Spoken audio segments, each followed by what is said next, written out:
Alright, in this video we are going to practice drawing some force diagrams, and the first thing is to look at the problem and determine what the object is in question. In this case it's a ball rolling on the ground. So here's the ground and here's the ball. And the habit you should get into, the very first force you should draw every time should be its weight, because that's pretty much always going to be a force. So it's a 3-kilogram ball. We're assuming it's on Earth, so if it's got a mass of 3 kilograms, its weight is 30 newtons. We're multiplying by the acceleration of Earth, 10. And so that's the very first one you should draw right away. That's the weight. Now, if this is resting on the ground, or rolling, or it's not accelerating up or down, we can then make the assumption that the normal force on it is equal to its weight.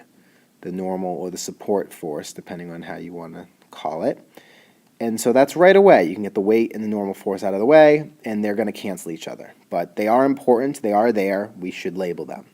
Now it says it's rolling to the right, and friction exerts a force of 5 newtons on it. So if the object's moving right, friction is going to slow it down, right? So friction is going to act in the direction against the object's motion, which would be to the left, 5 newtons, and that is friction. And so those are all the forces on the ball. Now here's where it's a little confusing. The ball is actually moving to the right. But if you look at the net force is actually to the left. So you might say, well, how is it possible that it's moving right, but it's being pushed to the left? And if you think about it, if I roll a ball along the ground and I just let it roll, what's going to happen to it? It's going to slow down. So that's what's happening here, is the object is accelerating to the left, although it's moving right. So it's going to eventually slow down and come to a stop. It is not going to turn around and start going left. The acceleration will stop once it stops moving, but it is possible to be moving in one direction and have the force going in the other direction. We'll look at another example of that now.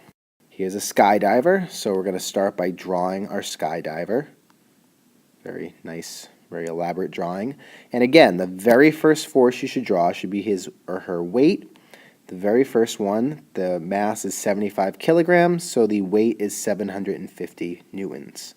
Now, unlike the ball on the ground, there is no normal force here being exerted by the ground, so we're not going to draw that. However, there is air resistance in this case, and it says it just happens to be equal to his weight right now.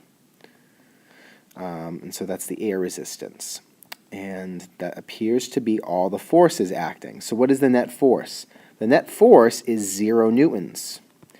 And that might surprise you. So what's happening if the net force is 0? Well, this person is not going to just start hovering in midair. That doesn't make a lot of sense. If you jump out of a plane, you're not going to reach a point where you just stop moving.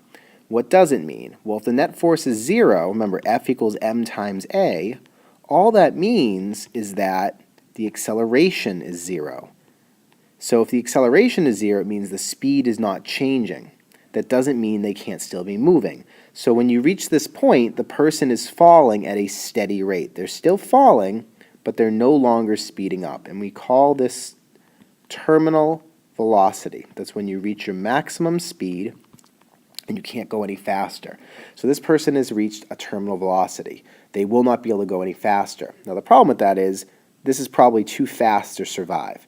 So, like you jump out of a plane, you might be comforted to know you can't fall much faster than 130, 40 miles an hour, but that's not going to be enough for you. So that's where the parachute comes in, and we'll look at some circumstances of that later. But anyway, that's it. So until next time, I am Derek Genova.